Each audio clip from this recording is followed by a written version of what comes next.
Jadi sebenarnya kalau hak wilayah atau tanah wilayah ko dapat dikelola oleh negari ko, sebenarnya luar biasa itu hasilnya. Dengan demikian banyaknya itu. Nah, tapi kalau yang terjadi gini kok, seluruh hak itu tidak pernah diurus. Yang namanya hak kalau tidak diuruskan ya akan mendapatnya. Harusnya kalau ikut dikelola baik, pemanfaatan pengelolaan tanah wilayah kalau dilaksanakan sesuai hukum ada edisi lembaga dituang cukup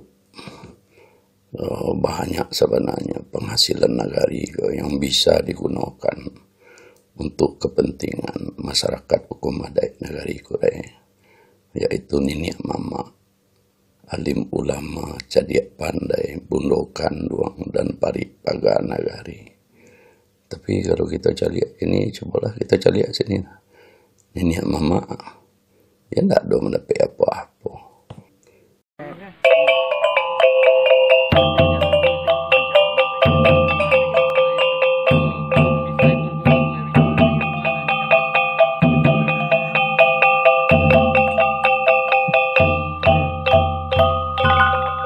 Kemungkinan apa yang dipaparkan di video ini tidak jauh berbeda dengan yang dialami nagari-nagari lain di alam Minangkabau. Semoga lembaga yang telah ada secara turun-temurun dan diwariskan nenek moyang orang Minangkabau mampu memberikan solusi atau jawaban pasti. Bagaimana sebetulnya kekayaan tradisional atau hak ulayat nagari benar-benar bermanfaat dan mampu mensejahterakan anak kemenakan hingga akhir zaman. Tentunya sebagaimana yang dicita-citakan nenek moyang kita terdahulu. Nagari kita kurang 5 jorong ke. Luasnya hanya 25 km persegi. Semakin lama penduduk tambah banyak. Apalagi dengan kedatangan orang-orang luar. Nah, dengan itu lahan itu semakin lama semakin sempit. Nah, jadi untuk selanjutnya kita lah perlu berpikir bersama caranya peninggalan nenek moyang yang diwariskan kepada kita, terutama mengenai tanah wilayah. Apakah tanah wilayah nagari, tanah wilayah suku, tanah wilayah kaum, sesuai cita-cita nenek moyang kita sebagai warisan yang ditinggalkan untuk anak cucunya sampai di akhir zaman. Bagaimana cara menjaga memeliharanya supaya cita-cita nenek moyang untuk anak cucunya sampai di akhir zaman dapat terlaksana dengan baik. Bagaimanapun pelaksanaannya tentu menjadi tanggung jawab kita dan bersama yang ada kini kok. Kalau dicaliak pulau tanah wilayah kita kok di nagari kurai kok tidak bisa dijadikan tambang serupa nagari-nagari lain. Tidak ada laidah hutan dan terdiri dari bukit-bukit. Jadi lahan-lahan yang bisa digunakan untuk perumahan, untuk kegiatan lain, tentu semakin lama semakin sempit. Nah, kalau kita tidak berusaha mengatur pemanfaatan tanah wilayah ke lama kelamuan dah dikuasai orang luar sedunia. Ahli anak cucu kita di kemudian hari itu yang perlu kita pikirkan bersama. Kini kok bahas selanjutnya mengenai hak wilayah kita. Nah, itulah yang kita bahas selanjutnya. Sebelum bahas masalah hak wilayah atau tanah wilayah nagari kurai, kita perhatikan dulu, kita pelajari dulu dasar hukum daripada hak wilayah yang sudah diatur oleh negara atau pemerintah. Di mana pertama kalau kita perhatikan pasal 18 B ayat 2 Undang-Undang Dasar Negara Kesatuan Republik Indonesia tahun 1945. Di situ dinyatakan bahwa negara mengakui dan menghormati kesatuan-kesatuan masyarakat hukum adat dan hak tradisionalnya sepanjang masih hidup. Nah, dari ketentuan pasal 18B dapat kita pahami bahwa kesatuan masyarakat hukum adat yang dimaksud itu termasuklah kesatuan masyarakat hukum adat Nagari Korea itu. Dan kemudian apa yang dikatakan hak tradisional, ya antara lain hak tradisional itu adalah mengenai hak wilayah atau tanah wilayah. Nah, dengan demikian dapat kita pahami bahwa kesatuan masyarakat hukum adat Nagari Korea dan hak tradisionalnya diakui dan dihormati oleh negara berdasarkan konstitusi. Yang kedua, kita perhatikan di Undang-Undang nomor 5 tahun 1960 tentang pokok-pokok hukum agraria. Dalam undang-undang itu pada pasal 3 itu dijelaskan, diatur bahwa negara mengakui hak wilayah. Jadi hak wilayah itu diakui oleh negara.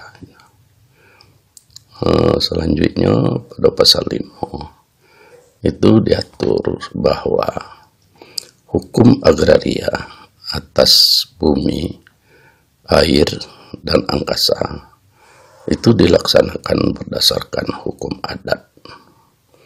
Nah, dari Undang-Undang Pokok Agraria nomor 5 tahun 60 jalehlah bahwa hak wilayah atau tanah wilayah Nagari Korea diakui oleh negara dan pemerintah dalam menjalankan hukum agraria itu berdasarkan hukum adat. Nah, tentu hukum adat yang berlaku di negari kita adalah hukum adat Minangkabau dan aturan adat Selingkah Nagari. Nah, itulah negara sebenarnya menjamin hak wilayah atau tanah wilayah Nagari. Dan ketiga, Peraturan Daerah Provinsi Sumatera Barat nomor 6 tahun 2008 tentang tanah wilayah dan pemanfaatannya. Nah, dalam perda pun telah diatur tujuannya untuk mengembalikan fungsi tanah wilayah itu untuk kesejahteraan masyarakat hukum adat itu sendiri. Nah, di situ juga telah diatur apa itu tanah wilayah nagari, tanah wilayah suku, tanah wilayah kaum, sebagai tanah cadangan, gitu. Jadi kalau tanah wilayah itu digunakan oleh pemerintah atau digunakan oleh perusahaan atau badan usaha atau perseorangan. Nah, itu ada puluh aturannya. Cuma diatur di situ tuh dengan cara kerjasama atau bagi hasil, dengan cara adek diisi limbago dituang. Jadi ketiga aturan di ate sebenarnya lah mengatur sejarah jale tentang tanah ulayat di negari-negari termasuk negari Korea. Nah, kalau kita pelajari selama sebenarnya kita sendiri yang tidak memahami. Pertama, hukum adat Minangkabau dan aturan adat selingkah negari. Yang kedua, kita juga tidak mempelajari dan memahami konstitusi negara kita sendiri. Yang ketiga, kita juga tidak memahami tentang hukum agraria dan peraturan daerah Provinsi Sumatera Barat nomor 6 tahun 2008 yang mengatur tentang tanah ulayat dan pemanfaatannya. Nah, kalau ketiga aturan di ate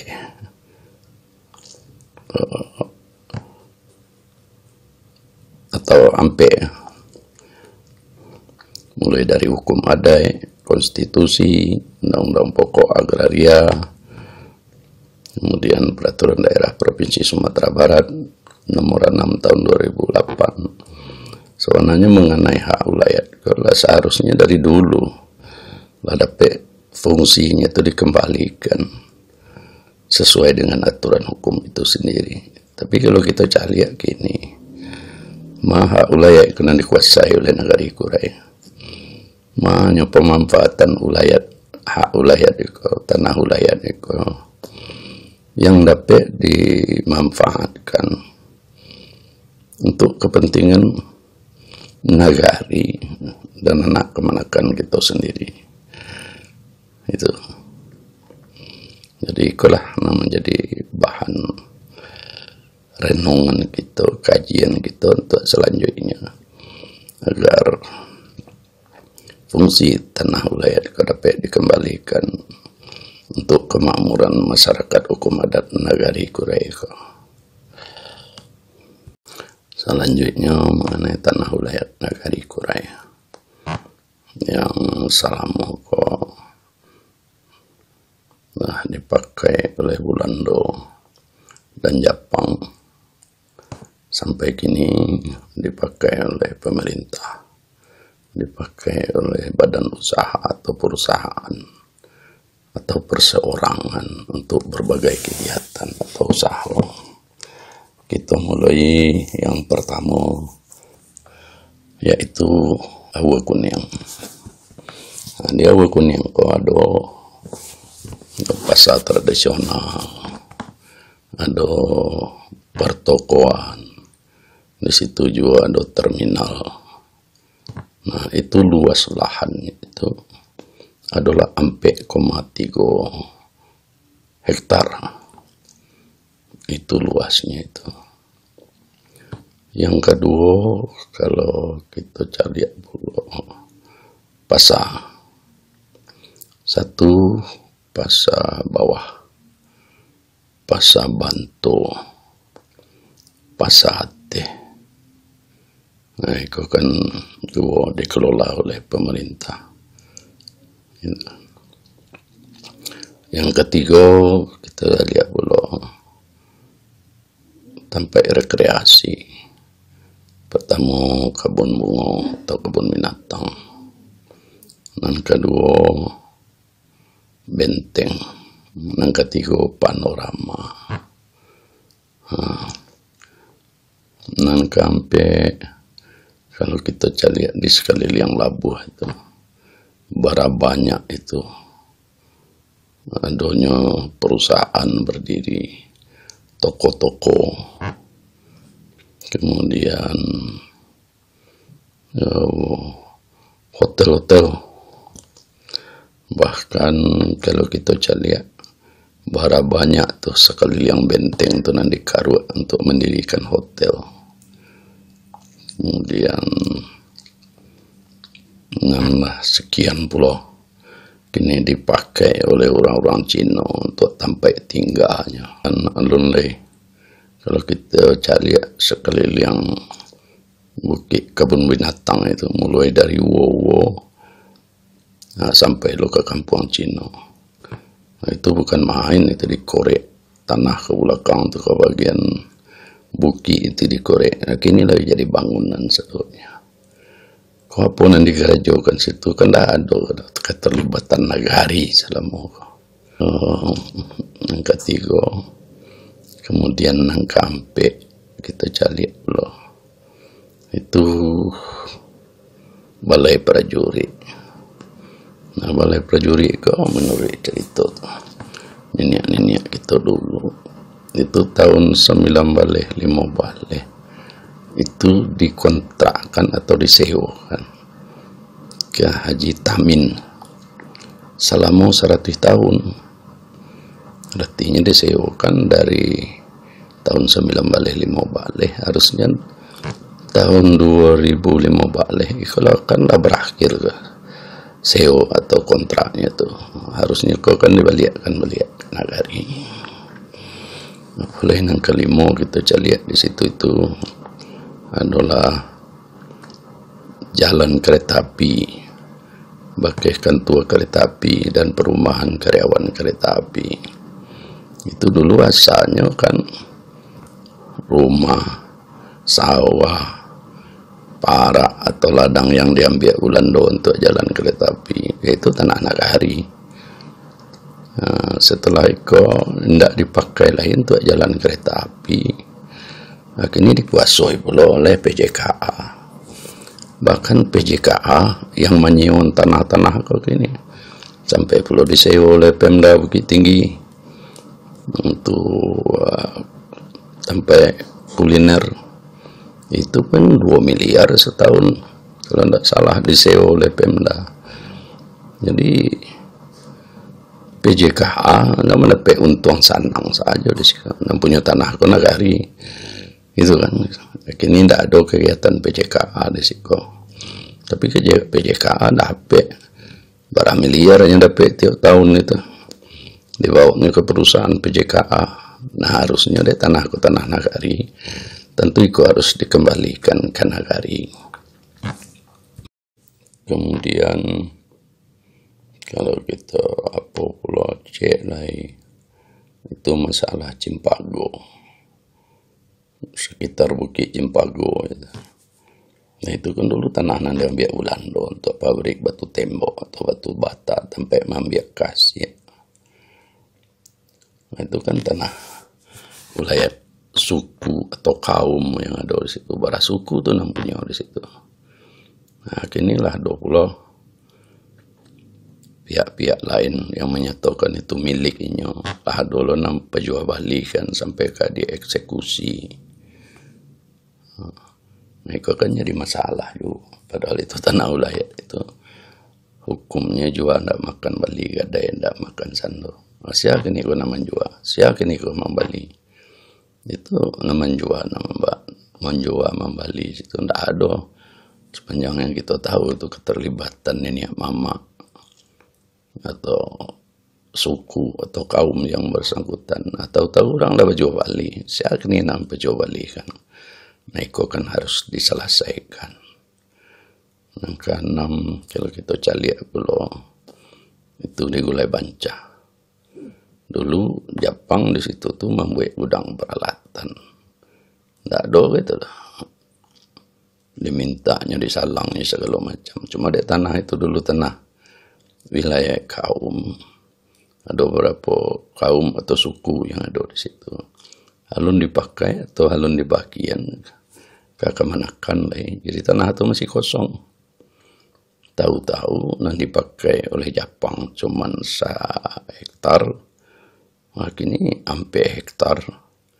Itu dinyatakan tanah Pusido. Tanah punya Jepang. Dari mana punya Jepang ada di negara Kurai. Belajar itu tanah wilayah negara Kurai. Nah, luasnya cuma 1 hektar. Lagi ini disertifikatkan sampai hektar. Nah, itu kepujukan masalah yang harus segera diselesaikan. Termasuk yang ketujuh itu gudang amunisi TNI. Nah, dulu pun dipinjam oleh Jepang 7.000 meter persegi atau 1,7 hektar. Itu untuk gudang amunisinya.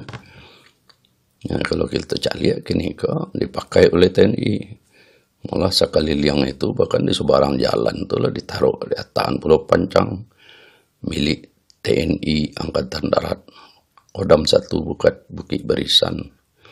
Itu kan tidak pernah dijual, diapo ke pemerintah. Nah, sampai kini pun permasalahan kok alun selesai lah. Ya, antara pihak-pihak nama memakai Jonagari. Boleh kalau kita lihat di atas pabidian itu. Kalau menurut ini awak dulu itu tuh sampai ke atas itu luasnya lebih kurang itu tuh ada 7 hektar. Yang dipakai cuman oleh TNI kini itu kalau berdasarkan yang dipinjam Belanda kan 1,7 hektar. Akhirnya yang katih itu tanah itu terlantar saja. Itu tidak dikelola, tidak diapo. Itu yang ketujuh, yang ke-8 kalau kita lihat gini kok. Masalah Padang Pun, tanah wilayah Padang Pun. Itu kan tanah wilayah Nagari Kurai itu. Jadi karena tanah wilayah itu gunanya sebagai tanah cadangan untuk anak kemanakan. Nah, sebagian besar kini tanah itu lah diagian ke anak kemanakan.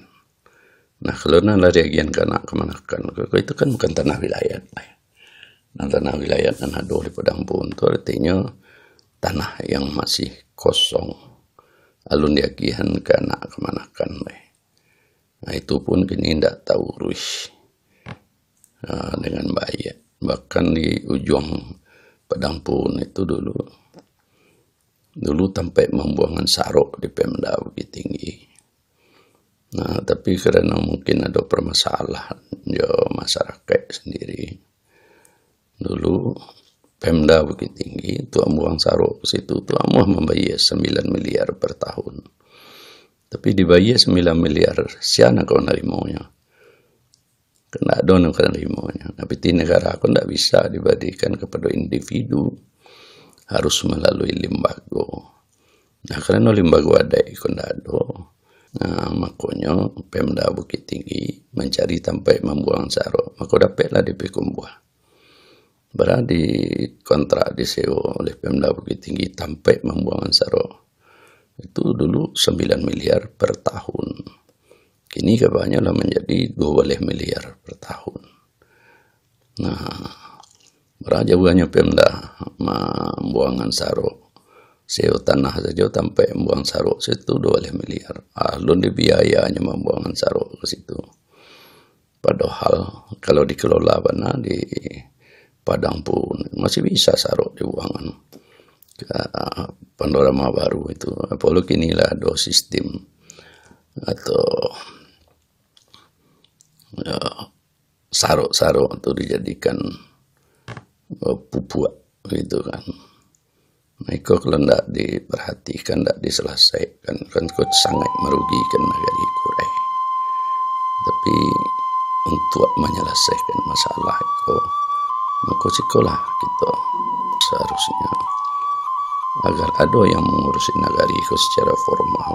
Nah, di sekolah perlunya itu kembali memfungsikan lembaga adat negara Kurai yang lah ada secara turun-temurun. Agar masalah-masalah serupa itu dapat diurus secara formal itu dan mengembalikan fungsi tanah wilayah sesuai jo cita-cita nenek moyang kita dahulu untuk kesejahteraan anak cucunya sampai di akhir zaman.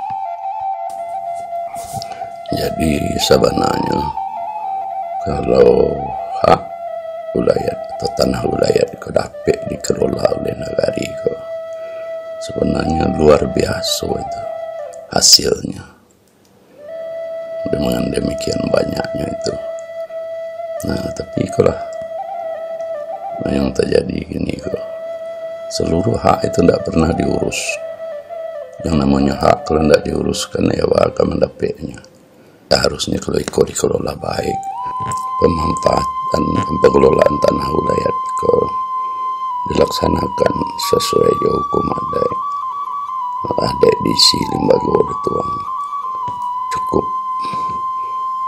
banyak sebenarnya penghasilan nagari yang bisa digunakan untuk kepentingan masyarakat hukum adat negari Kurai, yaitu nini mama, alim ulama, cadiak pandai, bundokan duang dan parik paga nagari. Tapi kalau kita caliak ini, cobalah kita caliak sini, nini mama, ya tidak ada mendapat apa-apa. Alim ulama pun serupa itu. Cadiak pandai, bundokan duang, parik paga pun itu keadaannya.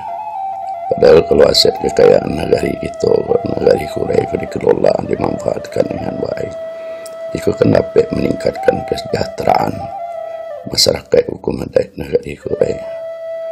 Di samping itu kita pula dapat melanjutkan pendidikan adat Josara kepada generasi selanjutnya, atau anak kemenakan kita secara dini, agar mereka itu mempunyai pengetahuan di bidang adat dan syara. Nah, kini kekan alun dapat kita laksanakan gitu. Kenapa? Nah, itulah gunanya kita bahas, kita perkunyahan bersama, kita diskusikan, mudah-mudahan nanti ada manfaatnya. Hak wilayah atau tanah wilayah untuk kepentingan nagari dan anak kemenakan kita di masa depan. Untuk itulah, supaya aset kekayaan nagari yang ada di nagari Kurai termasuk nanado di Sari Lama Payukum Buah itu, untuk dapat diurus, dikuasai, dimanfaatkan untuk kepentingan nagari Kurai. Nah, di sikolah kita memerlukan lembaga adat. Kita fungsikan melihat lembaga adat adalah ada secara turun-temurun. Nah, dengan adanya lembaga adat itu nanti tentu secara formal Allah bisa lembaga adat itu bersama duduk bersama wali kota, DPR dan kepala-kepala instansi itu, untuk mengurus apa yang menjadi hak nagari. Nah, kalau itu sudah dapat diurus, tentu sebagian hasilnya itu akan bisa dipakai untuk kepentingan nagari. Dan so tidak ada halangan, tantangan jo undang-undang dan peraturan negara, peraturan pemerintah.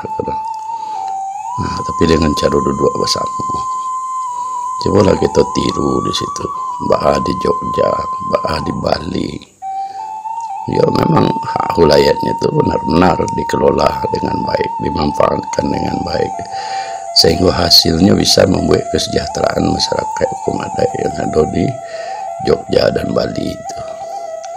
Namun kita sampai kini alun bisa melaksanakan serupa mereka itu. Nah, sekolah masih perlu juga kita majak dusana kita nanado di nagari Kurai untuk memikian membahas bahasamu, duduk bahasamu. Nah, dikaji bahwa hukum adat itu, bahwa hukum negara itu, apa yang harus kita laksanakan, kerjakan. Nah, supaya apa hukum adat Josara ko jalan, hak-hak daripada nagari ko didapat, dan itu kerja sama juga pemerintah. Itulah yang diusahakan bahwa caranya lembaga adat ko bisa berdiri, itu berfungsi secara formal. Nah, nanti kita coba pula membahas apa sebenarnya fungsi tungku tiga sajarangan di dalam lembaga adat nagari Kurai. Nah, itu nanti secara khusus kita coba bahas untuk dapat pula kita perkunyahan bersama untuk kebaikan nagari kita.